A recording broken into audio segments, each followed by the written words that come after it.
ಮಹಾಕುಂಭಮೇಳವನ್ನ ಮೃತ್ಯು ಕುಂಭಮೇಳ ಅಂತ ಕರೆಯುವ ಮೂಲಕ ಬಂಗಾಳ ಸಿಎಂ ಮಮತಾ ಬ್ಯಾನರ್ಜಿ ವಿವಾದ ಮೈ ಮೇಲೆ ಹೇಳ್ಕೊಂಡಿದ್ದಾರೆ. ಅಯ್ಯೋ ಈ ನನ್ನ ಮಕ್ಕಳು ಮತ್ತೆ ಶುರು ಮಾಡಿದ್ರಯ್ಯ. ಬಂಗಾಳ ಅಸೆಂಬ್ಲಿ ಮೈ ಮೇಲೆ ಎಳ್ಕೊಂಡಿಲ್ರಿ, ವಿವಾದ ಆಗಬೇಕು ಅಂತಾನೆ ಹೇಳಿರೋದು. ಆಗ್ಲಿ ಮತ್ತೆ ಅವರ ಮನೋಸ್ಥಿತಿ ಅದು ರಾಕ್ಷಸ ಮನೋಸ್ಥಿತಿ ಆಕೆದು ಅಷ್ಟೇ. ವಿವಾದ ಎಳ್ಕೊಂಡಿಲ್ಲ ಅವರು, ವಿವಾದ ಆಗಬೇಕು ಅಂತಾನೆ ಹೇಳಿರೋದು. ಓವೈಸಿ, ಮಮತಾ ಬ್ಯಾನರ್ಜಿ ಇವರಿಗೆಲ್ಲ ಹಿಂದೂಗಳ ವಿಚಾರ ಬಂದಾಗ ನಾಲಿಗೆ ಎಲ್ಲೆಲ್ಲೋ ನನ್ನ ಮಕ್ಕಳು ಯಾರವನು ಅಖಿಲೇಶ್ ಯಾದವ್, ಅವನ ಯಾರ ಅವನ ಪಾರ್ಟಿನಲ್ಲಿರೋ ಒಂದ್ 2-3 ಜನ ಇಂಥವಿವೆ, ಒಂದಷ್ಟು ಒಂದು 6 ಗಿರಾಕಿಗಳು 16 ಗಿರಾಕಿಗಳು ಇವೆ. ನೀವು ಈ ಗಿರಾಕಿಗಳಿಗೆಲ್ಲ ನಾಲಿಗೆ ಮೀಟರ್ ಗಟ್ಟಲೆ ಬರ್ತದೆ ಹಿಂದೂಗಳ ವಿಚಾರ ಮಾತಾಡಬೇಕು ಅಂತಂದಾಗ ಅಷ್ಟೇ. ವಿವಾದ ಆಗಬೇಕು ಅಂತಾನೆ.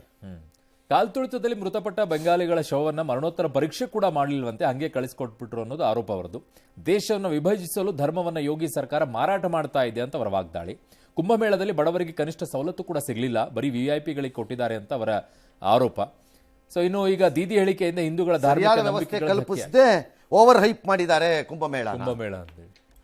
ಈ ಒಮ್ಮ ಓದಿದ್ದೇನು ಬೇಡದು ಆಯ್ತು. ದೇಶವನ್ನು ವಿಭಜಿಸಲು ಧರ್ಮವನ್ನು ಯೋಗಿ ಸರ್ಕಾರ ಮಾರಾಟ ಮಾಡ್ತಾ ನೀ ಇದೆಯಲ್ಲಮ್ಮ ತಡೆಯಕ್ಕೆ. ದೈವ ಸ್ವರೂಪಿ ಅಲ್ವಾ ನೀನು, ಕಾಳಿ ಸ್ವರೂಪಿ ನೀನು. ಡಮರು ಡಮರು ಡಮ ಶಾಕಿನಿ ಡಾಕಿನಿ ಎಂಬಂಬು ಪಣ ಎಂಡ ಮೂರಿಗಳ ಊರವಾಹಿನಿ. ತಡಿಯಮ್ಮ, 16 ಕೈ 76 ಅಸ್ತ್ರಗಳಿಂದ ತಡಿಯಮ್ಮ ನೋಡೋಣ. ನೀನು ತಡಿಯಮ್ಮ, ಯಾವನ್ ಬೇಡ ಅಂದವ್ ನೀನು. ನಿಮ್ಮ ಅಪ್ಪ ಅಮ್ಮ ನಿನ್ನದು ಏನು ಅಂತ ಹುಟ್ಟಿಸ್ಬಿಟ್ರು. ನಿಮ್ಮಂಥ ಬುರ್ಡೆ ಗಿರಾಕಿಗಳಿಂದಾನೇ ದೇಶಗಳು ಹೊಡಿತಾ ಇರೋದು. ನೀವು ಹೊಡಿತಾ ಇರೋದು ಇದನ್ನು ಬಳಸ್ಕೊಂಡು ಮುಸ್ಲಿಮ್ದು ಓಟನ್ನ ಮೆಚ್ಚಿಸ್ಕೊಳ್ಳಕ್ಕೆ ಜಾಸ್ತಿ ಇರೋದೇ ಅದು, ಅಷ್ಟಕ್ಕೆ ಮಾಡ್ತಿರೋದು ಕೆಲಸ ನಿಮ್ದು. ಅದಕ್ಕೋಸ್ಕರ ದೇಶವನ್ನು ಮತ್ತೆ ಕಾಂಗ್ರೆಸ್ಸಿನ ಬಹುತೇಕ ಲೀಡರ್ಗಳು ಮತ್ತು ಈ ಅಡ್ಡಂಬಡ್ಡೆ ಅರ್ಧ ಡಜನ್ ಲೀಡರ್ಗಳು ಪಕ್ಕಾ ಹಿಂದೂ ವಿರೋಧಿಗಳು. ಇವರು ಸುಮ್ಮನೆ ಮೇಲ್ನೋಟಕ್ಕೆ ಅಲ್ಲಿ ಕಾಳಿ ತೋರಿಸೋದು, ಇಲ್ಲಿ ದೇವಸ್ಥಾನಕ್ಕೆ ಹೋಗೋದು, ಇಲ್ಲಿ ನಾನು ಪೂಜೆ ಮಾಡಿದೆ ಅನ್ನೋದು ಇವೆಲ್ಲ ಬೋಗಸ್ಸು. ಅದೇ ಡೆಲ್ಲಿ ಚೀಫ್ ಮಿನಿಸ್ಟರ್ ಆಗಿದ್ನಲ್ಲ ಪಾರ್ಟಿ, ಅವನ ಲೆಕ್ಕಾಚಾರ ಇದು. ಡೆಲ್ಲಿನ ಗಿಲ್ಲಿ ತರ ಹೊಡೆದು ಊರಾಚೆ ಬಿಸಾಕವ್ರೆ. ಬ್ರೆಡ್ ಹಿಡ್ಕೋ, ಹಿಂಗ್ ಬಟರ್ ಹಾಕು, ಹಿಂಗೂ ಹಾಕು, ಹಂಗೂ ಹಾಕು, ಎಳ್ಳು ನನಗೆ ಇರಲಿ ಇನ್ನೊ ತರ ವ್ಯವಹಾರ ಅದು. ಈ ಬಡತವಿಂದ ದೇಶ ಉದ್ಧಾರ ಆಯ್ತದ. ಹಿಂದೂಗಳಿಗೆ ಕಣ್ಣಿಗೆ ಮಣ್ಣು ಹಾಕೋ ವ್ಯವಹಾರದ ಗಿರಾಕಿಗಳು ಇವರೆಲ್ಲರೂ. ಬಾಯಿ ಮುಚ್ಕೊಂಡಿದ್ರು ಸರಿ ಇವ್ರುಗಳು. ಓಕೆ, ಬಟ್ ಹಂಗಾಗಿದ್ರೆ ಜನ ದೇಶವನ್ನು ವಿಭಜಿಸ್ತಾರಂತೆ. ವಿಭಜಿಸೋರು ಇವರು, ನೀವೇ ವಿಭಜಿಸಿರೋರು ನೀವೇ. ಹಿಂದೆ ಆಗೋ ಮಾಡಿ. ಓಕೆ, ಕುಂಭಮೇಳ ಮೃತ್ಯು ಕುಂಭಮೇಳ ಇರ್ಬೋದಪ್ಪ, ಸತ್ತಿದ್ದಾರೆ ಜನ. ರೈಲ್ವೆ ಸ್ಟೇಷನಲ್ಲಿ ಸತ್ತಿದ್ದಕ್ಕೂ ಕುಂಭಮೇಳಕ್ಕೂ ಏನು ಸಂಬಂಧ? ಸಂಬಂಧ ಏನು? ಅದರ ಹೆಸರಿನಲ್ಲಿ ಜನ ಹೋಗ್ತಿದ್ರು, ಕರೆಕ್ಟು. ಬಟ್ ಕುಂಭಮೇಳಕ್ಕೂ ಅದಕ್ಕೂ ಏನು ಸಂಬಂಧ?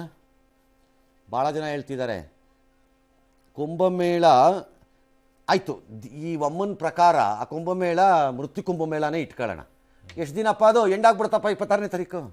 ಬಹಳ ಜನ ಹೇಳೋದು ಪಶ್ಚಿಮ ಬಂಗಾಳ ಪರ್ಮನೆಂಟ್ ಮೃತ್ಯು ರಾಜ್ಯ ಆಗಿದೆ ಅಂತ. ಜನರಿಗೆ ಜೀವನ ಮಾಡಕ್ಕೂ ಆಗ್ತಾ ಇಲ್ಲ ಅಲ್ಲಿ ಅಂತ. ನರಕದ ಊರ ರಾಜ್ಯ. ನೀವು ಪರ್ಮನೆಂಟ್ ಗಿರಾಕಿಗಳು ಹೇಳೋದು ಅಷ್ಟು ನೋವು ಕೊಟ್ಬಿಟ್ರೆ ನಾನು, ಅಷ್ಟು ಹಿಂಡ್ಬಿಟ್ರು ನನ್ನ, ಎಷ್ಟು ಹಿಂಡ್ಬೇಕೋ ಅಷ್ಟು ಹಿಂಡ್ಬಿಟ್ರು ನನ್ನ. ಇದಾರು ಟೆಂಪರರಿ, ಮುಗಿದೋಗ್ಬಿಡುತ್ತೆ. ಸರಿಯಾದ ವ್ಯವಸ್ಥೆ ಕಲ್ಪಿಸದೆ ಹೈಪ್ ಮಾಡಿರ್ಬೋದು, ಹೈಪ್ ಆಗಿರ್ಬೋದು. ನಾನು ಇಲ್ಲ ಅಂತ ಹೇಳಲಿಕ್ಕಾಗಲ್ಲ. ಬೋತ್ ನ್ಯೂಸಲ್ಲಿ, ಸೋಷಿಯಲ್ ಮೀಡಿಯಾಲಿ, ಅವ್ರದ್ದು ಅಡ್ವರ್ಟೈಸಿಂಗ್ ಸ್ಟ್ರಾಟಜಿನಲ್ಲಿ ಎಲ್ಲದರಲ್ಲೂ ಆಗಿರ್ಬೋದು. ಆದರೆ ಹೈಪ್ ಆಯಿತು ಒಂದು ಫಿಲಮ್ಮು ಅಂತ ಇಟ್ಕೊಳ್ಳಿ. ಆ ಹೈಪ್ಗೆ ಫಸ್ಟ್ 8-10 ದಿನ ಜನ ಹೋಗ್ತಾರೆ, ಆಮೇಲೆ ವರ್ಡ್ ಮೌತ್ ಸ್ಟಾರ್ಟ್ ಆಗತ್ತೆ. ಯಾವನವನು ಹೈಪ್ ಮಾಡ್ರವನ ಫಿಲಮ್ ಅದು ದಬಕ್ಕಂತ ಬೀಳುತ್ತೆ. ಹೈಪ್ ಆಗಿರ್ಬೋದು, ಆದರೆ ಇಷ್ಟು ದೀರ್ಘಕಾಲ ನಿಲ್ಲಕ್ಕಾಗಲ್ಲ. ಆಗಲ್ಲ ಅಲ್ಲಿ ವ್ಯವಸ್ಥೆ ಇಲ್ಲದೆ ಇದ್ರೆ ಇಷ್ಟು ಜನ ಹೋಗ್ತಾರೆ, ಸಾಧ್ಯ ಇಲ್ಲ. ಅದು 55 ಕೋಟಿ ಸಾಧ್ಯನೇ ಇಲ್ಲ. ಬಂದವನು ಹೇಳಕ್ ಸ್ಟಾರ್ಟ್ ಮಾಡ್ತಾನೆ, ಸವಾಸಕ್ಕೂ ಹೋಗ್ಬೇಡ, ಅಲ್ಲಿ ಹೋಗ್ಬೇಡ.